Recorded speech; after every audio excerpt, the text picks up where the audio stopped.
আজকে আমার ভাই আকবরের খেতে ইচ্ছা করেছে কাঁকড়া। তো কাঁকড়া এনে বলছে ভাই আমাকে কাঁকড়া রান্না করে দে। আমরা তো সুন্দরবনের কাঁকড়া খেয়ে অভ্যেস। তো এখানে আমরা সাদা কাঁকড়া, সমুদ্র একদম ফ্রেশ কাঁকড়া আমরা নিয়ে এসেছি কাটিয়ে।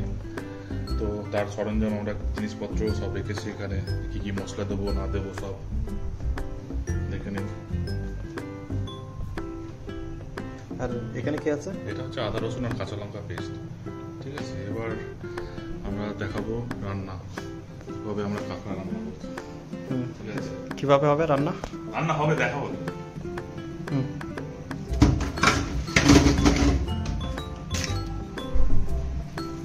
পুরো পরিষ্কার কাঁকড়া, আমাদের প্রবাসী জীবন এটাই।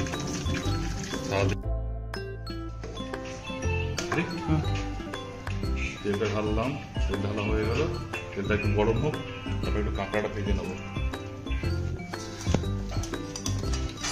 কাঁকড়াগুলো এখন আমরা ভেজে নেবো। হলুদ আর লবণ দিয়ে আমরা রেখে দিয়েছিলাম, হলুদ আর নুন দিয়েছিলাম। কাঁকড়াগুলো একটু ভেজে নেবো।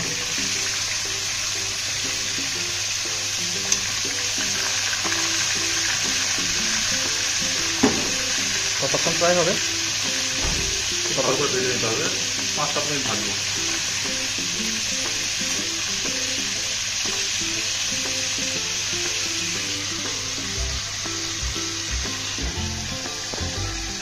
আমাদের কাঁকড়া ফ্রাই হয়ে গেছে।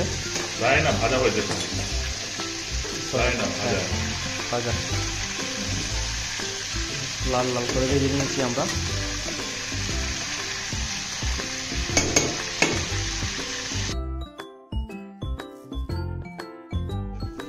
গরম তেলে দিচ্ছি দুটো তেজপাতা, 4-5টা শুকনো লঙ্কা, দারচিনি, লবঙ্গ, এলাচ আর গোলমরিচ।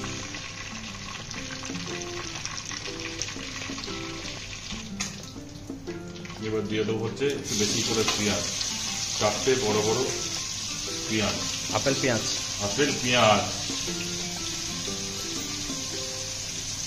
এর মাছ করতে হবে তো। এর আমাদের একটা মিনি মাছ, চিংড়ি মাছ, ওটা আর দেবো না ভিডিও, চিংড়ি মাছের জন্য রাখলাম। পেঁয়াজটা একটু মানে পিঙ্ক হয়ে গেছে, গোলাপি কালারের। এবার ওর মধ্যে দেবো একটুখানি আদা রসুন আর কাঁচা লঙ্কা পেস্ট, 2 চামচ মতন দিলাম। একটু কষে নেবো ভালোভাবে কষতে হবে, যাতে কাঁচা গন্ধটা চলে যায়। বুঝলি একবার, একটা মশলা দিলে না, এই যে আদা রসুনের একটা কাঁচা গন্ধ থাকে, সেটা চলে যায়। এরপরে এখন দেবো আমি টমেটো, ভালো কষি। মশলা যত কষবি তত স্বাদ, তত হবে সেই স্বাদ।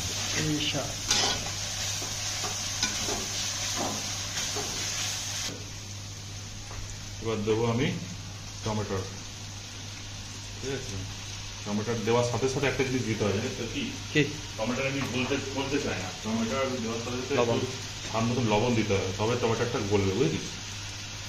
স্বাদ মতন দিয়ে দিলাম নুন। কতক্ষণ কষাইতে হবে? এখন তো নুন দিলাম, এখন দেবো ধনে গুঁড়ো, জিরে গুঁড়ো, লঙ্কা গুঁড়ো, হলুদ গুঁড়ো। ঠিক আছে, এবার এই মশলাগুলো যত আছে, ধনে গুঁড়ো, জিরে গুঁড়ো, হলুদ গুঁড়ো আর মরিচ গুঁড়ো, এটা দিয়ে দেবো। সব মাপ মতন দেওয়া আছে।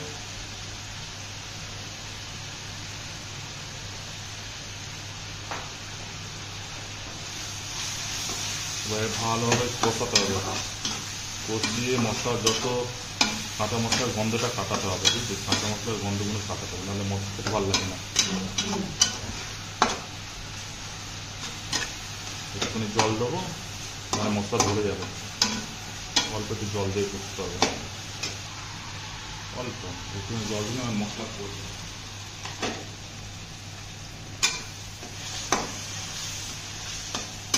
মধ্যে কাশ্মীর লঙ্কার গুঁড়ো আছে, যেন একটু কালারটা লাল লাল লাগবে, কারণ লাল লাল ঝাল ঝাল এটাই তো এখন ট্রেন্ডে চলছে। রান্নার স্বাদটা ডিপেন্ড করে মশলা কষানোর উপর। মশলা দেখ, আর সব থেকে বড় আমি বলবো তো নুনের ওপর। যদি একটু অল্প বেশি নুন হয়ে যায় না, বেশি নুন হয়ে গেল ব্যাস খাবার। হ্যাঁ, ওর উপায় আছে অনেক রকম, লবণটা যাতে বেশি না হয় তার উপায় আছে।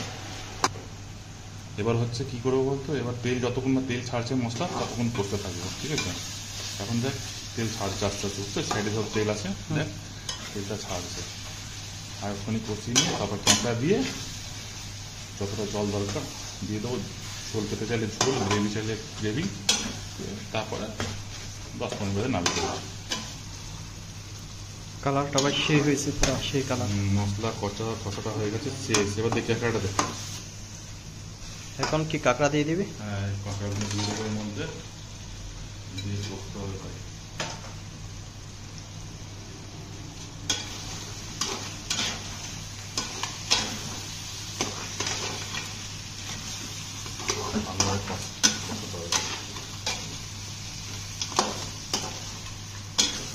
চুলাটা অতটা সমস্যা আছে, কিন্তু বাথরুমটা দিয়ে চলে যাচ্ছে। আমরা প্রবাসী তো, আমাদের অনেক জিনিসেই সমস্যা আছে, সব অ্যাডজাস্ট করে চলতে হয়।